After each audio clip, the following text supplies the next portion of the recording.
चार का चौका, क्योंकि आज हम हमारी खुद की सेगमेंट भी है और हम 4 नंबर्स पर रिएक्ट करने वाले हैं।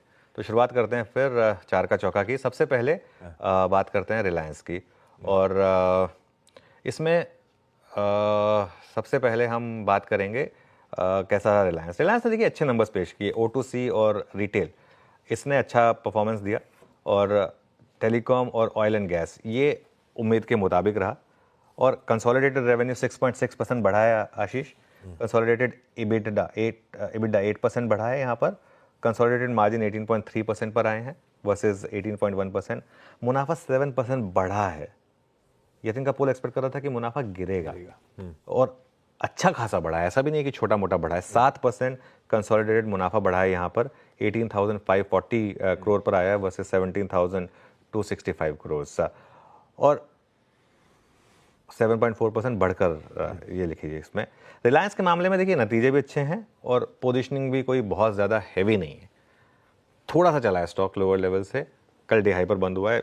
अभी देखिए ये सब चीज़ें होती रहती हैं, लेकिन अदरवाइज नंबर्स का रिएक्शन मुझे लग रहा है कि पॉजिटिव आना चाहिए।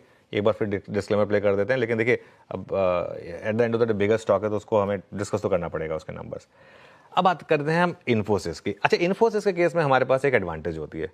इन्फोसिस के केस में ना हमारे पास मार्केट रिएक्शन होता है, तो हम थोड़ा सा लिबरल साउंड कर सकते हैं। हम मतलब बोल सकते हैं कि देखिए इन्फोसिस के केस में ये सीन है। यही अगर आपने कल 4 बजे बोला होता तो अलग बात होती। अच्छा, इन्फोसिस के नंबर्स हर पैमाने पर बीट है, प्रॉब्लम वहाँ नहीं है। प्रॉब्लम पता है क्या है? देखिए Q3 रेवेन्यू ग्रोथ 0.9% हम फ्लैट एक्सपेक्ट कर रहे थे। कांस्टेंट करेंसी रेवेन्यू ग्रोथ 1.7% हम 1% एक्सपेक्ट कर रहे थे। मार्जिन 20 बेसिस पॉइंट बढ़कर आया। FY25 का कांस्टेंट करेंसी रेवेन्यू गाइडेंस जो उन्होंने बढ़ाया है 3.75 टू 4.5 से बढ़ाकर 4.5 टू 5 किया है।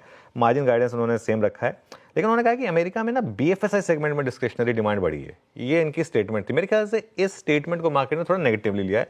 TCS के केस में आपको याद होगा, TCS ने कहा था कि हमने अक्रॉस वर्टिकल्स ग्रोथ देखी है। BFSI इंप्रूव कर रहा है, सबको पता है, लेकिन अच्छा दूसरी चीज़, इस साल में TCS 9% और इन्फोसिस इस साल में नहीं, एक्चुअली पिछले 12 महीने में, एक्चुअली 12 महीने में कर दीजिएगा इसको। 12 महीने में TCS 9% और इन्फोसिस 18% चढ़ा। इस साल तो ये तो अभी 16 दिन हुए, मैंने गलती से लिख दिया था, इसको चेंज कर दीजिए, 12 महीने कर दीजिए। तो ये हुआ है इन्फोसिस के केस में और TCS के केस में।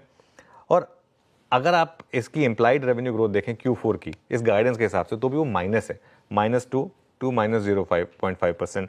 तो क्यों खुश होना है इसको लेकर? वैल्यूएशन भी अब इन्फोसिस के 26 टाइम्स पर है।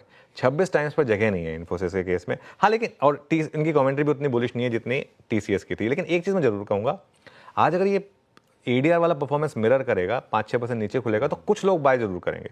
लेकिन आपको पिछला क्वार्टर याद होगा, पिछले क्वार्टर में भी स्टॉक गिरा था और उसके बाद लगातार गिरता गया वो स्टॉक, और इन्फोसिस के केस में ये होता है। तो इसको ट्रेडिंग प्ले की तरह से मत देखिए इन्फोसिस को। ये मेरे ख्याल से आपको अगर 1700-1750 के जोन में मिले आशीष, तो वो बहुत अच्छा जोन होगा। अब पता नहीं 1700-1750 आएगा या नहीं आएगा, लेकिन वहां तक एक बार जाने का रिस्क ओपन हुआ है, स्पेशली ADR परफॉर्मेंस देखने के बाद।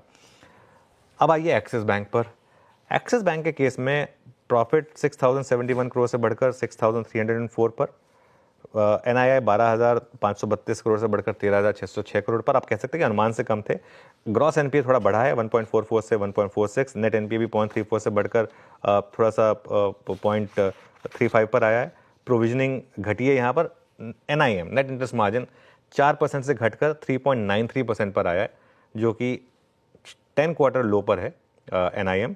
डिपॉजिट और लोन ग्रोथ दोनों करीब करीब 9% की ग्रोथ है दोनों में, लेकिन ये दोनों भी करीब करीब 15 क्वार्टर लो पर हैं। लेकिन एक्सिस बैंक के केस में ये सब भाव में है। इसमें मतलब ऐसा कोई नंबर नहीं है जो कोई रॉकेट साइंस है, सबको पता ही है।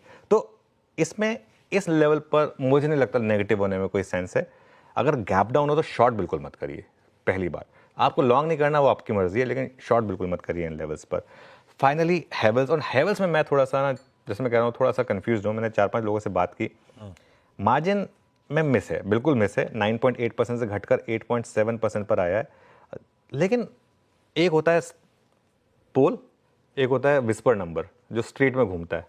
कई बार स्टॉक उसके ऊपर रिएक्ट करता है। विस्पर नंबर इससे भी खराब था जो स्ट्रीट में घूम रहा था। तो उस हिसाब से, प्लस केबल और वायर वाला जो बिजनेस है उसके नंबर ठीक ठाक लगे मुझे, तो इसके लिए।